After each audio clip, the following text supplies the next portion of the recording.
मंगलमूर्ति सतगुरु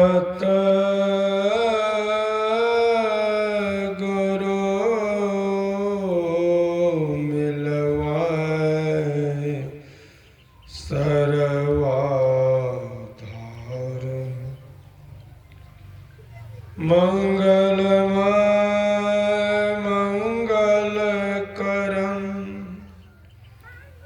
बिनव बारंबार।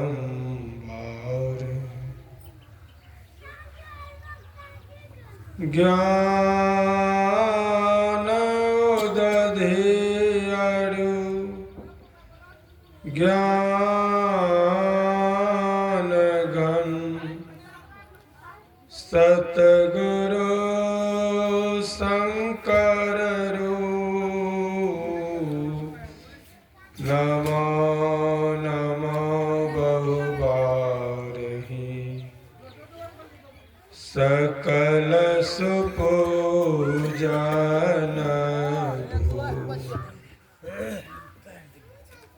संतमता विनुगति नहीं। सुनो सकल दिकान जो चाहो उद्धार को। बनो संत संतान।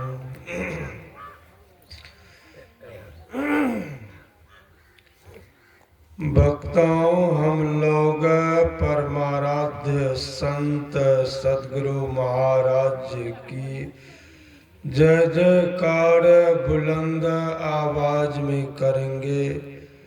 जहाँ तक जय जयकार की ध्वनि जाएगी वहाँ तक का काल अवश्य भाग जाएगा। एक निवेदन है, जनसंख्या के मुताबिक जयकार की ध्वनि गूंजनी चाहिए ताकि दूर दराज से सुनने वाले भक्तों को इस बात की पूर्णतया जानकारी मिल जाएगी। श्रीनगर निवासी घनश्याम बाबू के निवास स्थान पर इनकी माता जी की पुण्यतिथि के अवसर पर अपनी माता की आत्मा को शांति दिलाने के लिए इन्होंने सत्संग यज्ञ का आयोजन करवाया है। इसीलिए जय जयकार बुलंद आवाज में करेंगे। श्री सद्गुरु महाराज की जय। श्री सद्गुरु महाराज की जय। श्री सद्गुरु महाराज की जय।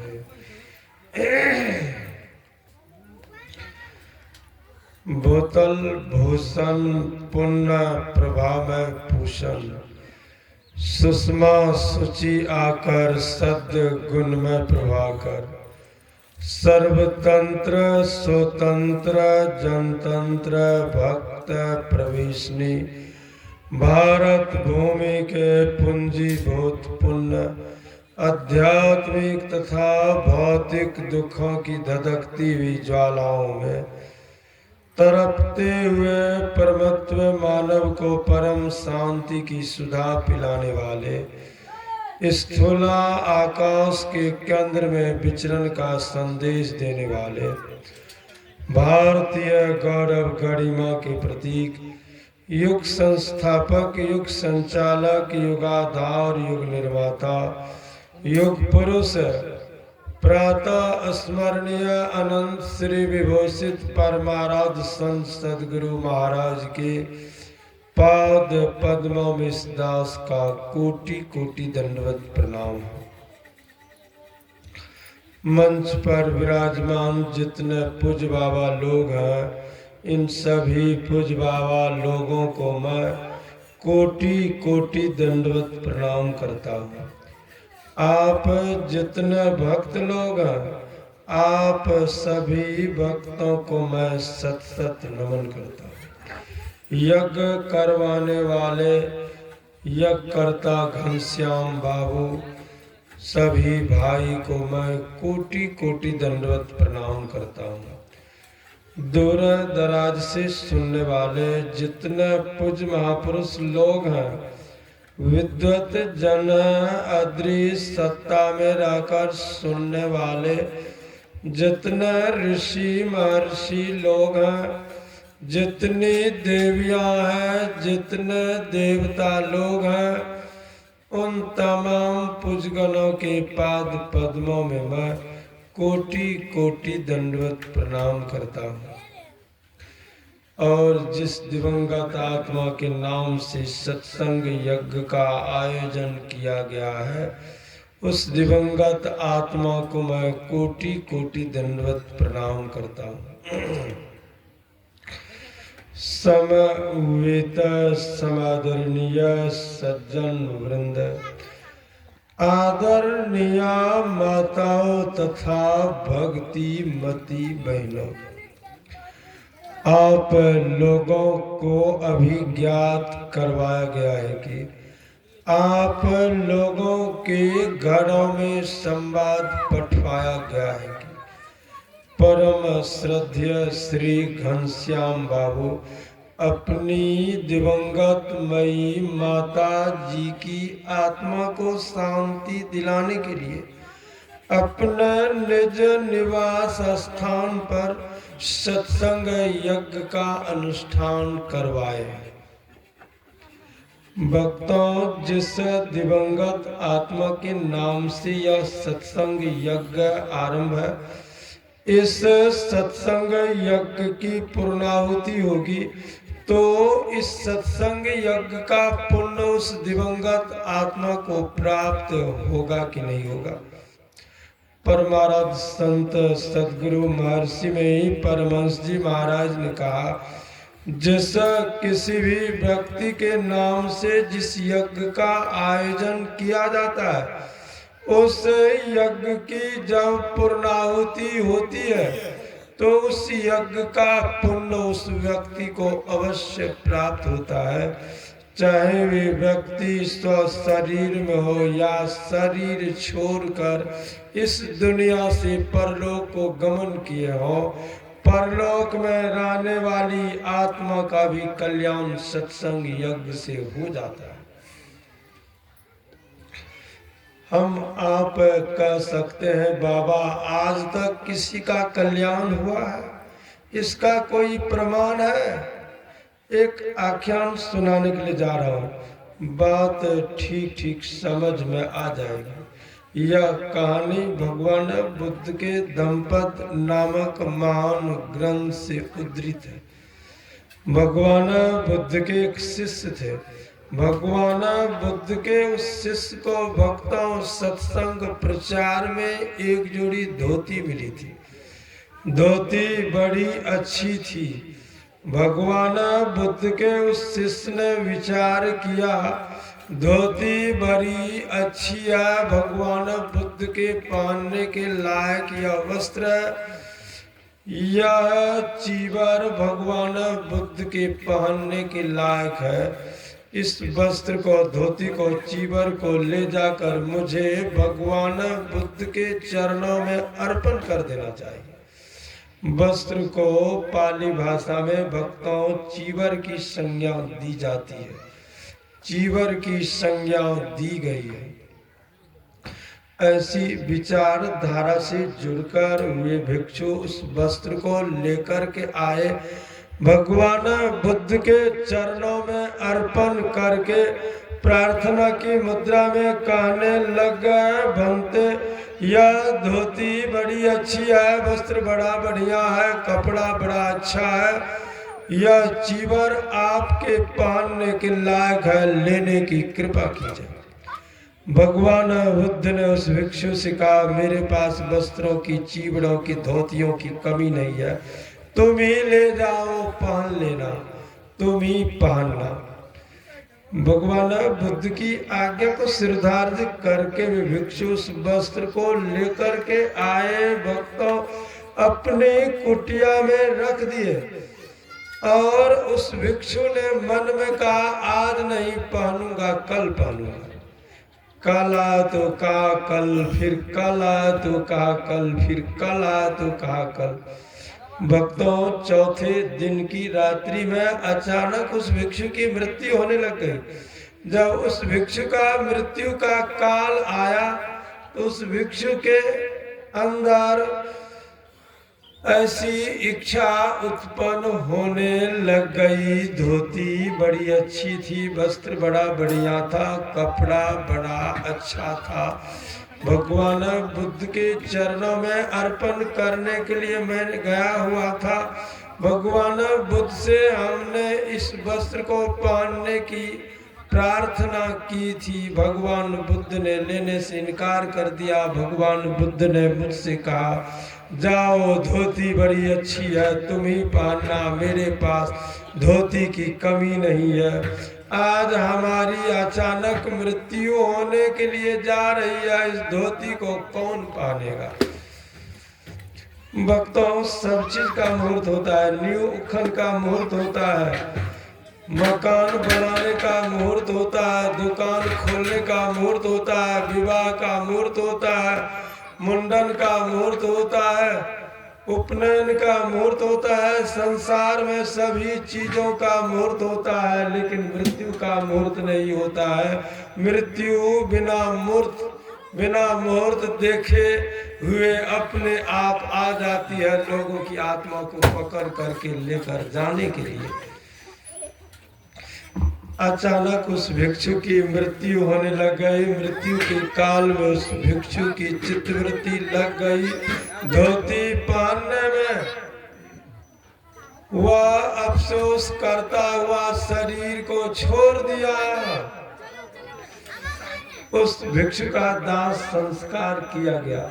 भगवान बुद्ध ने अपने शिष्यों से कहा फलाने नाम के भिक्षु की जो मृत्यु हुई है, उनके मृत्यु उपरांत कल से हम लोग उनके नाम से सप्ताह भर ध्यान अभ्यास सत्संग करेंगे। ध्यान और सत्संग के द्वारा ईश्वर परम प्रभु परमात्मा से उस आत्मा के लिए प्रार्थना करेंगे। उस आत्मा को शांति की प्राप्ति हो जाएगी, भजन करने वाला मनुष्य शरीर मिल जाएगा। भगवान बुद्ध अपने शिष्यों के साथ व्यास गद्दी पर आसीन हो गए, नवीन वस्त्र पहनकर। भगवान बुद्ध ने अपने शिष्यों से कहा पुराने वस्त्रों में अनेकों तरह की विचारधाराएं घुसी रहती है। नए वस्त्र को किसी ने धारण नहीं किया है, इसलिए नए वस्त्र को धारण करके उस भिक्षु के नाम से हम लोग सत्संग और ध्यान यज्ञ आरंभ करेंगे। भगवान बुद्ध अपने शिष्यों के साथ नए वस्त्र को धारण करके व्यास गद्दी पर आसीन होकर भक्तों के साथ ध्यान और सत्संग आरंभ कर दिया। उस धोती को दूसरे भिक्षु ले जा रहे थे पहनने के लिए। भगवान बुद्ध की दृष्टि पड़ी। भगवान बुद्ध ने कहा इस वस्त्र को, धोती को मत पहनो, व्यास गद्दी पर आसीन कर दो, यज्ञ की पूर्णाहुति हो जाएगी, देखना इस धोती से क्या निकलता है। भगवान बुद्ध के कहने पर वे भिक्षु उस वस्त्र को, धोती को लेकर के आए, व्यास गद्दी पर आसीन कर दिए। भगवान बुद्ध अनवरत रूप से भिक्षुओं भक्तों के साथ सप्ताह भर सत्संग करते रह गए। जहाँ ही सातवां रुदाया यज्ञ की पूर्णाहुति हुई, उस धोती में एक चिल्लर था, उस चिल्लर का शरीर फटा। चिल्लर के शरीर में जो आत्मा थी दिव्य शरीर धारण करके निकली, स्वर्ग लोक की ओर चलने लग गई। भगवान बुद्ध ने कहा ऐ दिव्य शरीर धारण करने वाली आत्मा, आप कौन हो? लौट करके आओ, अपना परिचय दे दो।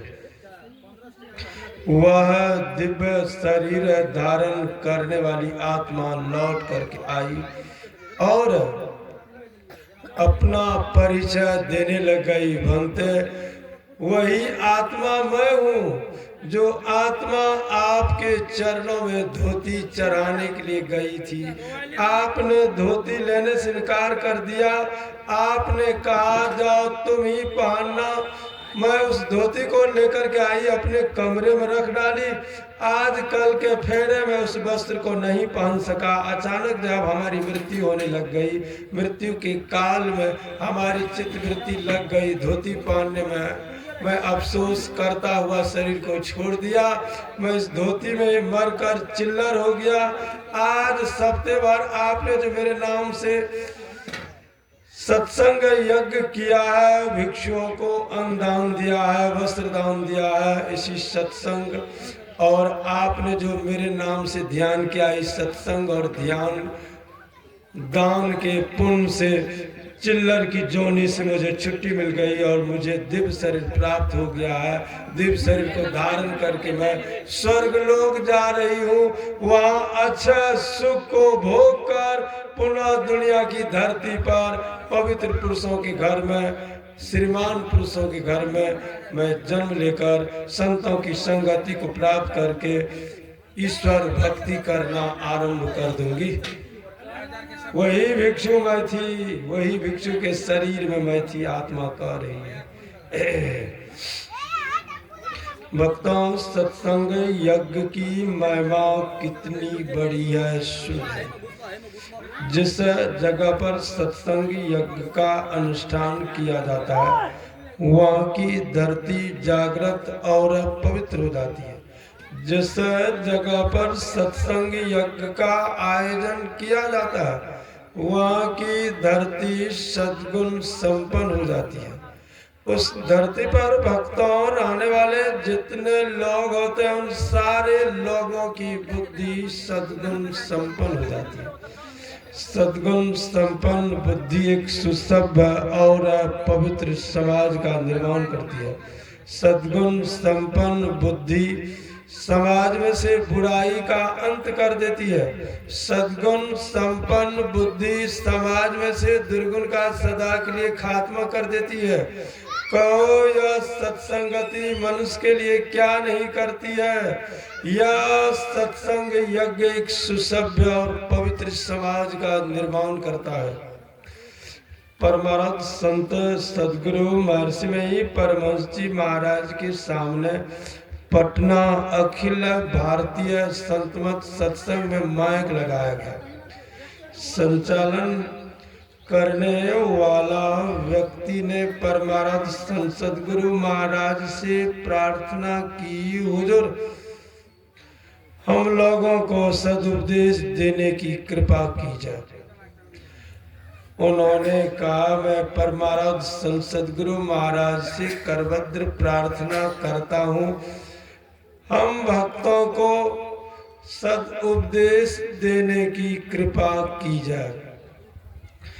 परमार्थ संत सदगुरु महाराज ने कहा, थोड़े से शब्दों में थोड़ी सी बात आप लोगों की सेवा में मैं सुनाने के लिए जा रहा हूँ। हमारी थोड़ी सी यह बात है, आध्यात्मिकता को सबसे ऊपर रखो, उससे नीचे सदाचारिता को रखो, उससे नीचे सामाजिकता को रखो, उससे नीचे राजनीति को रखो।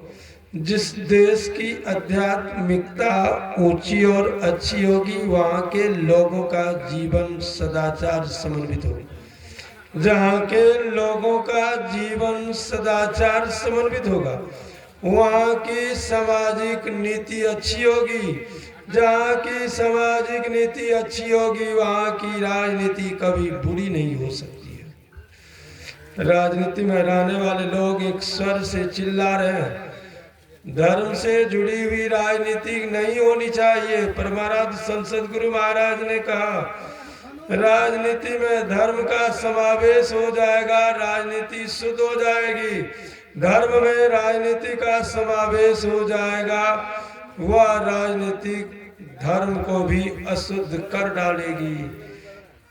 इसीलिए धर्म से जुड़ी हुई राजनीति होनी चाहिए। पंच पापों से बचने को सदाचार कहते हैं। सत्संग यज्ञ मनुष्य को क्या देता है? जो जो मनुष्य चाहता है उन सारे चीजों की प्राप्ति हम लोगों को सत्संग यज्ञ करवा देता है। गोस्वामी तुलसीदास जी महाराज के शब्दों में कह सकेंगे। गोस्वामी तुलसीदास जी महाराज कहते हैं, हम लोग जो जो चाहते हैं उन सारे चीजों की प्राप्ति सत्संग यज्ञ करवा देता है। मत कीरति गति भूति भैलाई,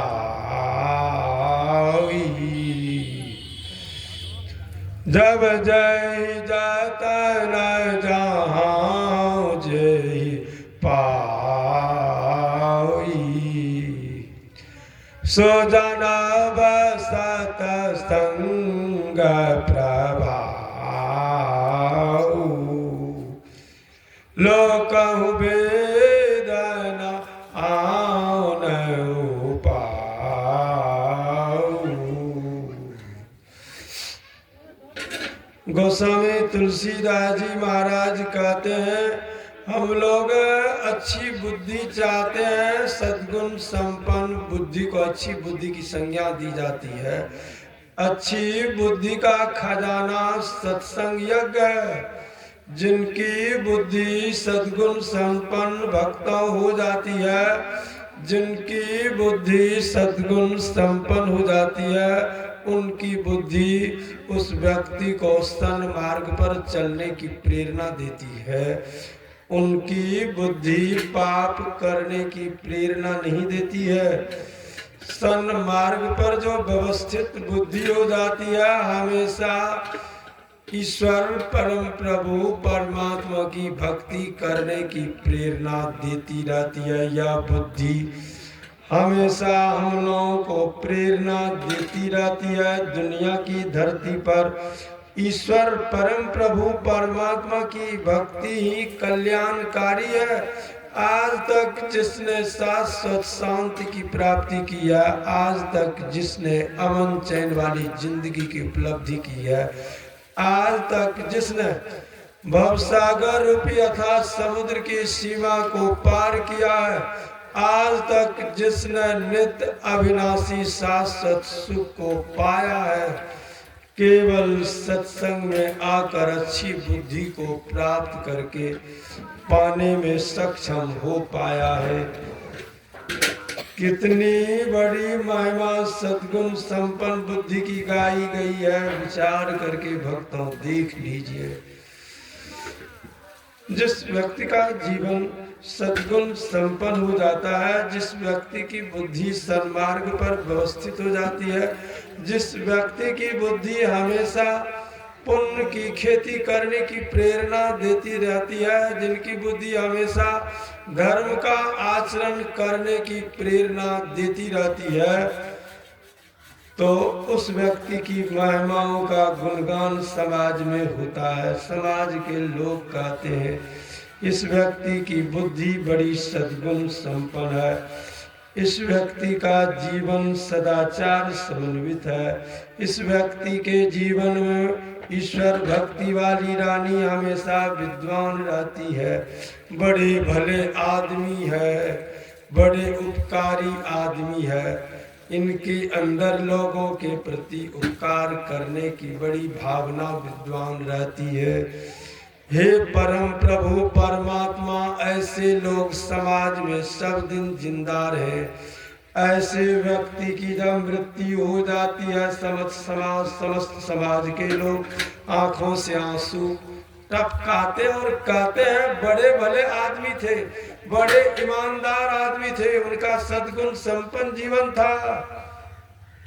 जिनके अंदर बुराई की भावना विद्वान रहती है, क्रूरता की भावना धरी पड़ी रहती है, जिनके हृदय में ईर्ष्या धरी पड़ी रहती है, जिनकी नीति में बेईमानी विद्वान रहती है, ऐसी कुकर्मों की लंबी खेती करने वाले जो व्यक्ति होते हैं, ऐसे व्यक्ति का जब निधन होता है, ऐसे व्यक्ति की मृत्यु होने पर समाज के लोग कहते हैं बड़े बुरे आदमी थे, बड़े दुर्जन थे, क्रूरता की भावना विद्वान थी, ईमानदारी उनके अंदर नहीं थी, ईश्वर भक्ति वाली रानी विद्वान नहीं थी। अच्छा हुआ कि समाज का उद्धार हो गया, ऐसे लोगों की मृत्यु हो गई। मरने के बाद में भी समाज में यदि प्रशंसा होती है, जय जयकार होती है, समझिए उस व्यक्ति की अधोगति नहीं हुई है, उस व्यक्ति की सदगति हो गई है, भक्ति पूरी नहीं हुई है, तो भजन करने वाला मनुष्य शरीर उनको पुनः मिल जाएगा। उस व्यक्ति की महिमाओं का गुणगान होता है, जिस व्यक्ति की महिमाओं का गुणगान होता है वे ईश्वरवान हो जाते हैं, उनके अंदर भलपन और शीलता का गुण आ जाता है। गोस्वामी तुलसीदास जी महाराज कहते हैं इन पांचों चीजों की प्राप्ति आज तक जिसने जिस उपाय से किया है, तो सो जानव सत्संग प्रभाव, सत्संग में आकर ही लोगों ने इन पांचों चीजों की प्राप्ति करने में सक्षम हो पाया है। गोस्वामी तुलसीदास जी महाराज कहते हैं कितनी बड़ी महिमा है सत्संग की, विचार करके देखिए। अभी आप लोगों ने सत्संग योग नामक महान ग्रंथ से पंडित वेदई शरण दुब्बे लिखित वैदिक व्यंगम योग से संग्रहित वेद वाणी पाठ के रूप में सुनी है। वेद भगवान की वाणी में वक्ताओं चर्चा चल रही थी।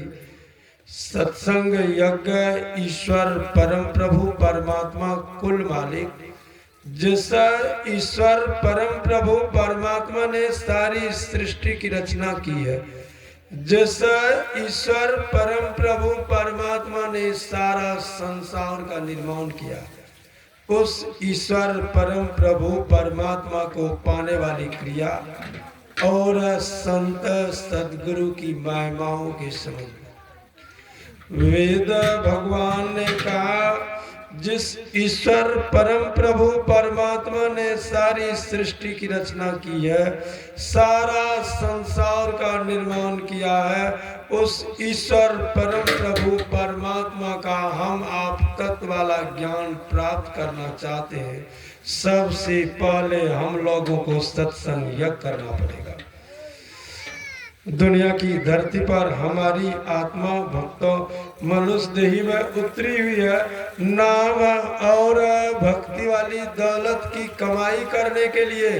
यह नाम और भक्ति वाली दौलत की कमाई हमारी आत्मा भक्तों केवल सत्संग यज्ञ में आकर करने में सक्षम हो सकती है। इसीलिए वेद भगवान ने कहा इस ज्ञान को हम आप उपलब्ध करना चाहते हैं, सबसे पहले सत्संग यज्ञ करना पड़ेगा। बिना सत्संग यज्ञ से यह ज्ञान उपलब्ध नहीं हो सकता है। कितनी बड़ी महिमा है इस सत्संग यज्ञ की, विचार करके देखिए। वेद का अर्थ ज्ञान होता है, वेद शब्द का अर्थ ज्ञान होता है। विद ज्ञाने धातु से वेद बना हुआ है, जिसका अर्थ होता है ज्ञान के राशियों में विलीन हो जाना। हम लोग कहते हैं ये बहुत बड़े वेदांती हैं। वेदांती की संज्ञा किस व्यक्ति को दी जाती है? वेदांत का वेदांत शब्द का संधि विच्छेद भक्तों इस प्रकार किया जाता है। वेद जोड़ अंत। वेद शब्द का अर्थ ज्ञान होगा, अंत शब्द का अर्थ यहाँ पर पूर्ण होगा। जहाँ जाने पर ज्ञान में परिपूर्णता की प्राप्ति हो जाती है, कहाँ जाने पर भक्तों ज्ञान पूर्ण हो जाता है। 4 प्रकार के ज्ञान होते हैं: श्रवण, मनन, निधिध्यासन और अनुभव।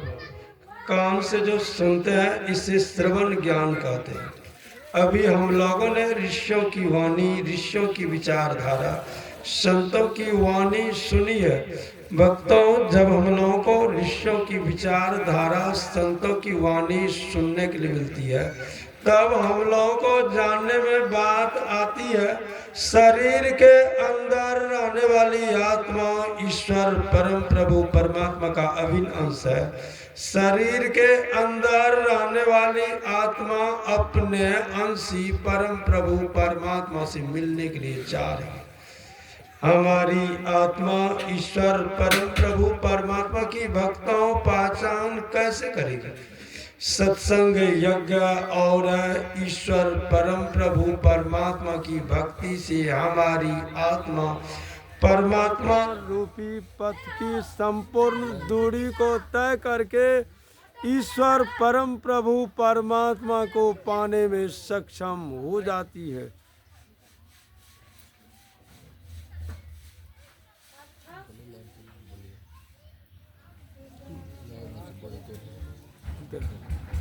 श्री सद्गुरु महाराज की जय। श्री सद्गुरु महाराज की जय। भक्तों, हम लोग सुन रहे हैं,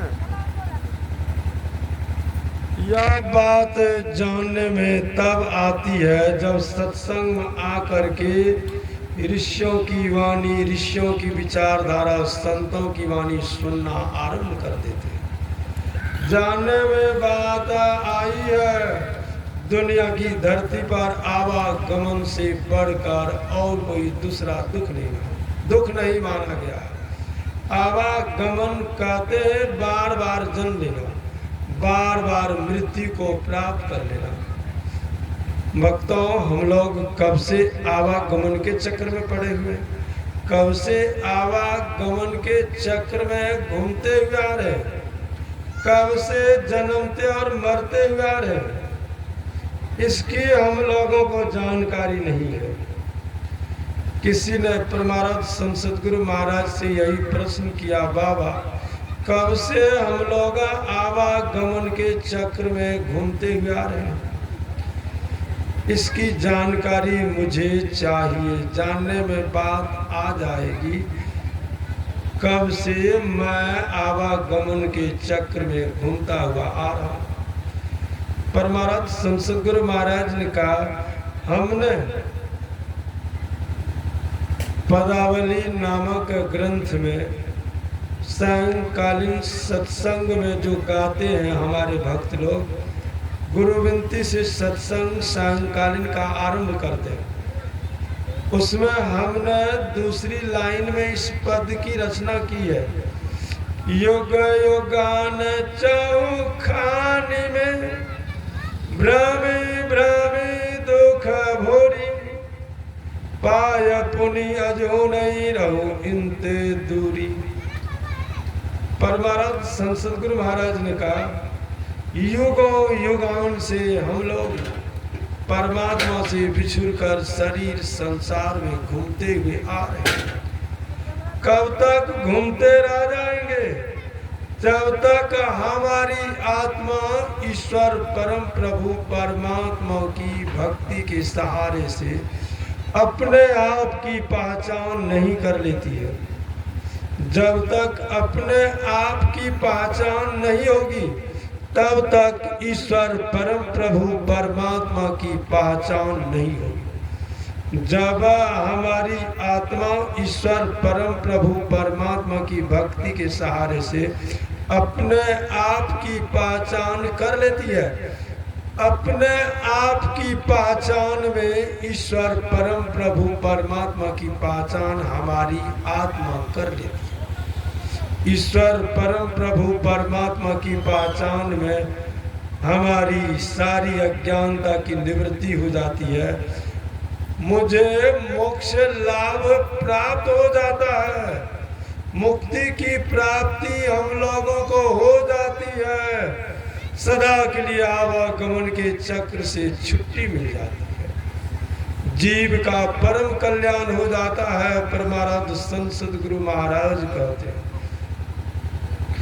किसी आदमी ने सावन सिंह जी महाराज से यही प्रश्न किया, बाबा हम लोग कब से घूमते फिरते हुए आवागमन के चक्र में आ रहे हैं, हम लोग कब से जन्मते मरते हुए आवागमन के चक्र में आ रहे हैं, आवागमन के चक्र में जन्मना मरना लगा रहा था। सावन सिंह जी महाराज ने कहा, जब से सृष्टि बनी तब से देश काल बना, जब से देश काल बना तब से हम सब जीवात्मा परमात्मा रूपी समुद्र से बूंद के रूप में फिसल गए। जब से फिसले हुए हैं तब से शरीर संसार में घूमते हुए आ रहे हैं। किसी आदमी ने संत सम्राट सदगुरु कबीर से यही प्रश्न किया, बाबा हम लोगों को भजन क्यों करना चाहिए, हम लोगों को मुक्ति की प्राप्ति क्यों करनी चाहिए। उत्तर में संत सम्राट सदगुरु कबीर ने कहा, तब हम ऐसे, पहले में परमात्मा स्वरूप ही था, अब हम ऐसे, अब हम शरीर संसार रूपी हो गए, हमारा जीवन शरीर संसार रूपी होने से दुख में हो गया। हम पहले जैसे थे भक्ति करके हम लोगों को पहले जैसे अपने आप को बना लेना चाहिए। भक्ति करके हम लोगों को पहले जैसे अपने आप को बना लेना चाहिए। तब हम ऐसे, अब हम ऐसे, अब मैं कैसा हो गया हूँ, पहले मैं जैसा था वैसा बन गया हूँ भक्ति करके। बाबा कबीर कहते हैं, बीच में संसार स्वरूपी हो गया था, हमने ईश्वर की जब भक्ति की, भक्ति में पूर्णता की प्राप्ति मुझे हो गई, हमारी आत्मा की सारी अज्ञानता समाप्त हो गई, अपने आप की पहचान कर डाली, अपने आप की पहचान में मुझे ईश्वर परम प्रभु परमात्मा का पहचान हो गया, हमारी सारी अज्ञानता की निवृत्ति हो गई। इस जन्म का मुझे लाभ प्राप्त हो गया कि मैं अपने आप को पहले जैसा बना लिया। यह ज्ञान कब होता है, जब सत्संग यज्ञ में आते हैं, ऋषियों की विचारधारा सुनते हैं, संतों की वाणी को अवलोकन करते हैं, जानने में बात आती है ईश्वर की भक्ति से ही आवागमन के चक्र से छुट्टी मिल सकती है, सारे दुखों का अंत हो सकता है। इस पर मनन करना आरंभ करते हैं, मनन करते करते बात जब समझ में आ जाती है तब धारण करने की प्रवृत्ति पैदा हो जाती है, धारण करने की इच्छा जागृत हो जाती है। अमल में लाना को ही, नित्य अभ्यास करना को ही, ईश्वर भक्ति वाली प्रक्रियाओं से जुड़कर प्रतिदिन अभ्यास करना को ही, अमल में लाना को ही निधिध्यासन ज्ञान कहते हैं। जो श्रवण मनन निधिध्यासन इन तीनों प्रकार के ज्ञानों में परिपूर्णता को प्राप्त कर लेते हैं, तब जो ज्ञान होता है उसे अनुभव ज्ञान कहते हैं। अनुमन पीछे, भव मन जानना, सबसे जो पीछे ज्ञान होता है उसे अनुभव ज्ञान कहते हैं। इस अनुभव ज्ञान के ज्ञानी को वेदांती कहते हैं। ऐसे वेदांतियों के मुखारविंद से जो वाणी सुनने के लिए मिलती है, ऐसी वाणी को सुनने से अज्ञानता की निवृत्ति हो जाती है। यही वाणी वेद में मंत्रों का रूप धारण करती है। इन चारों प्रकारों के ज्ञानों में परिपूर्णता को प्राप्त करने वाले व्यक्ति को वेदांती की संज्ञा दी जाती है। यहाँ ज्ञान पूर्ण हो जाता है, सारी अज्ञानता की निवृत्ति हो जाती है। यह ज्ञान कहाँ होगा? संत सदगुरु की सानिध्यता में जाने से। बिना गुरु से यह ज्ञान नहीं हो सकता। संत महात्मा लोग कहते हैं, संसार में जीने के लिए हम लोगों को संसारी गुरु का ज्ञान चाहिए। भवसागर रूपी अथाह समुद्र की सीमा को पार करने के लिए हम लोगों को आध्यात्मिक गुरु का ज्ञान चाहिए। बिना गुरु के ज्ञान से हमारी आत्मा भवसागर अर्थात समुद्र की सीमा को पार नहीं कर सकती। इसीलिए संत सम्राट सदगुरु कबीर ने कहा, गुरु मिले तो खुले कपाट, बौर न आवे जोनी बाट। बाबा नानक ने कहा, वज्र कपाट मुक्ते गुरुमति होए, निर्भय तारी लाई। परमाराध संसद गुरु महाराज ने कहा, गुरु खोलिए वज्र कपाट, अंधेरी सन्मुक्ति। काया दुर्ग दुखद बंदी खाना, जल अग्नि या में दुख की। बाबा नानक ने कहा, जिसो चंदा उगवही सूरज चढ़िए हजार, एते चानंद हो दिया गुरु बिन घोर अंधार। सैकड़ों चंद का उदय हो जाए, हजारों सूर्य का उदय हो जाए, फिर भी उर में जो तम भरपूर है, उर कहते हृदय को, योग हृदय में जो अंधकार भरा पड़ा है, बिना संत सदगुरु की कृपा से दूर नहीं हो सकता। उर में जो तम भरपूर है, बिना संत सदगुरु की कृपा से दूर नहीं हो सकता। बाबा नानक ने कहा, पूरे सच्चे संत सदगुरु मिल जाएंगे, जो जो चाहेंगे उन सारी चीजों की प्राप्ति करवा डालेंगे। नानक सदगुरु भेटिया, पूरी होवे जुगती, हसन दिया खेलन दिया खावन दिया पहनन दिया, बीचे हुए मुक्ति। इसलिए पूरे सच्चे संत सदगुरु की सानिध्यता को प्राप्त करके, ईश्वर भक्ति वाली सीख को प्राप्त करके, अभ्यास के द्वारा हम लोगों को ईश्वर परम प्रभु परमात्मा तक पहुंचने का प्रयास करना चाहिए।